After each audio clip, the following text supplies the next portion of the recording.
Hello everybody, it's episode 11 of Chatty Sparkly Runners. You sure it's episode 11? I'm pretty sure it's episode 11. I'm crossing my fingers it's episode 11. And we are answering a question today, which is great because we love questions, don't we, Colin? Yeah. There's a question we had a couple of weeks ago about whether chatty running was suitable for faster runners. What role does chatty running have if you're a faster runner? What does it mean, faster? What does a faster runner? We'll come back to that. So you've brought us to a special place to illustrate that, haven't you? Yeah. We are... And then you can tell us what a faster runner is. Yeah, okay. We are at the bottom end of Lake Vyrnwy. And which is in Wales. And behind us, if you have a look, is one of the feeder streams into the lake. And we're right at the bottom end. And I've come particularly here because it's the Lake Vyrnwy Half Marathon on Sunday. Oh, it would have been. Would have been.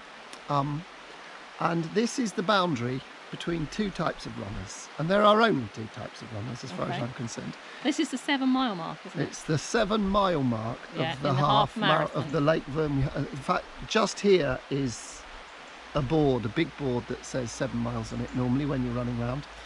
And so to mix in my distances up, when you get to 7 mile in a half marathon, you've got 10k to go to the finish. Right. Okay, so you've got just over 6 miles left to go.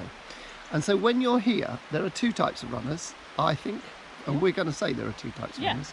Recreational runners and what we call performance athletes. We've named them that. Yeah, okay. Performance runners, we've named them. Anybody can be one of the other, but what's the difference between the two? Well, the difference between the two, as I see it, happens just here. Because at the 7 mile mark of the half marathon, if you're a recreational runner, you're doing the half marathon, you're reaching up. Half marathon's a brilliant distance. It's a real challenge for anybody to do. It's a challenge, but it's achievable. Yeah, I think so, and it's not going to tire you out too much. Yeah. So anyway, you get to the 7 mile mark. If you're a recreational runner, you're thinking about getting to the finish. Yeah, that would be me. And me. Am I going to make it? Now, both of us are recreational runners. Right now, I'm a recreational runner. And so I'd be coming along and I'd be thinking, yeah, I've got to make it to the finish from here. If you're, what's the other sort of performance athlete? If you're a performance athlete, what it means is you get to 7 miles and you think, right, I'm on target for a certain time. You've had a sort of target time to get here. You know what pace to go at. And this is all part of like a race strategy, and what will happen is you'll know exactly what you're like here, and you're going to start thinking about the finish and moving on through the field and actually getting a good time. So you're not worrying about getting over the line, you're worrying about your time and actually speeding up if possible in the second half of the race. You've probably done a half marathon before and you know what you're going to do, and you know that. So that's the feeling. Yeah, that's the feeling it's going to be here. And now I've got to here. I'm in one piece. I know I've run the right pace. Now it's really time to push on. So now we've sort of defined what performance runner, what the difference between recreational runners and performance runners are. What role then does chatty running play in a performance runner's training? Well, that's probably 8 or 9 videos put together. Well, we're not going to go into a lot of detail, but we're going to say that yes, it does. It's really, really important. And what we're going to say today is why it's important. Okay, so let's go back to the recreational runner and the chatty sparkly. Yeah. So, as I've said before, it's not the amount of running you do. Sorry, it's not how fast you go, it's the amount of running you do that will make you faster. So if you're a recreational runner, or you've just started, you've done your first 5k, you're moving on to 10k and half marathon, then you will you'll improve by chatty sparkly running. And you can go on improving for quite a few years, for 2.5, 3 years. Experimenting, learning about your paces. Yeah, learning what you're capable of, isn't it? And all those adaptations that happen in your body, the adaptations that make you able to use more oxygen and deliver more energy to your running muscles, they all happen with chatty sparkly running. So you will improve, and you will find that your half marathon will get easier and easier, and then you might do 2 or 3 half marathons, and then all of a sudden you'll get to a stage when you think, do you know what, I want to get a faster time. And it doesn't matter what time you do, at that stage you're the performance athlete. And so a performance runner will probably have a good idea of what they're trying to do. They'll have a good idea of a goal that they want to achieve. They're probably following a training plan. Probably. They might have downloaded it off the internet. They might just be rolling along trying to improve, not knowing really what they're doing, but there needs to have a structure. Yeah. So that's what we said, isn't it? A performance runner has got much more of a structure to their training week. Yeah. And so So come on, let's answer the question. What's that? How important is Chatty running to that? Oh yeah, well, very, very important, because where does it fit in? Okay, so there are two ways of approaching training, and that is try to do everything all at once and gradually improve by doing everything. So sprint work, or whatever you might call tempo running, or hill sessions, or you see it all the time and they all do a bit of everything in the week. That's one way of doing it.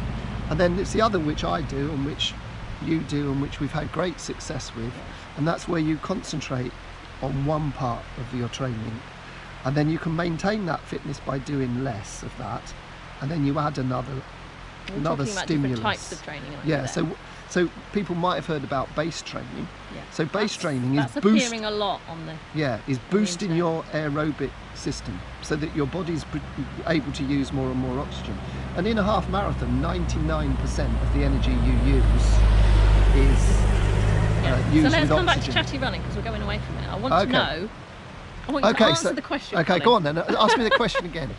So, how important is Chatty running to the performance runner in their structured training week, when they might have a plan that says a tempo run, a hill session, a long run? Where's Chatty running? Well, I wouldn't do that.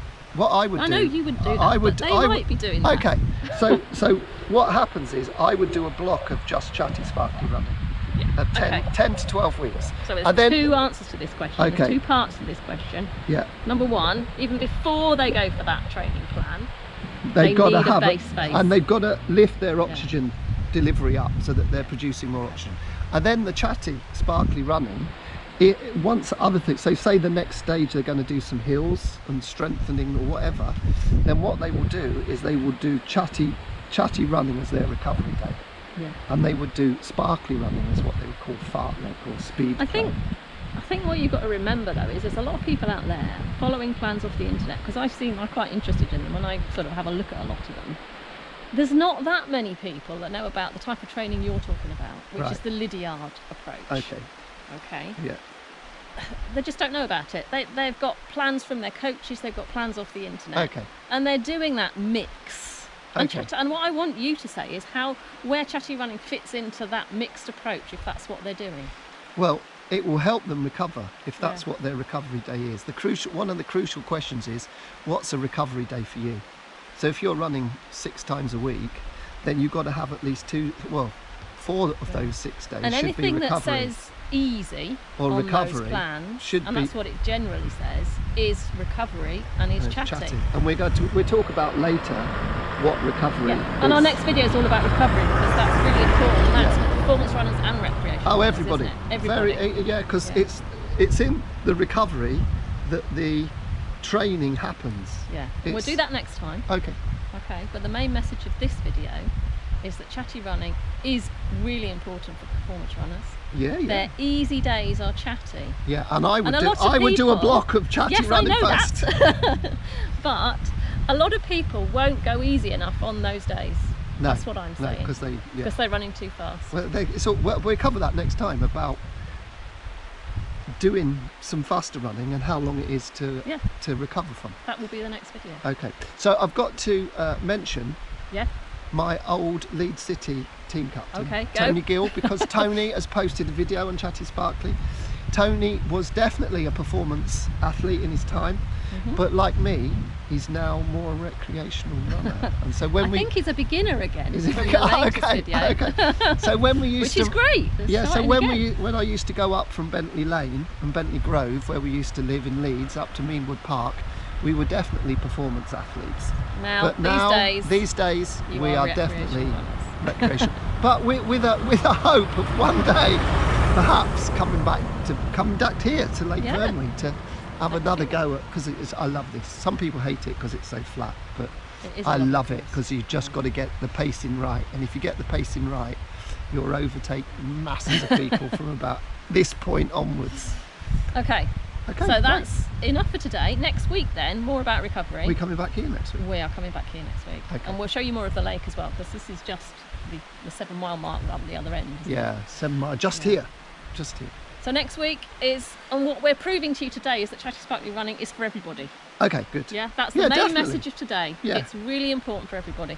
If you want to find out more, you can visit our website, www.chattysparklyrunners.co.uk. Lydiard Coaching UK. They can. They can also, if you are a performance runner and you're interested in, we've mentioned the word Lydiard, the Lydiard Foundation approach to training. What's the then Lydiard? I'll put a link on the website. Go to the website and I'll put a link.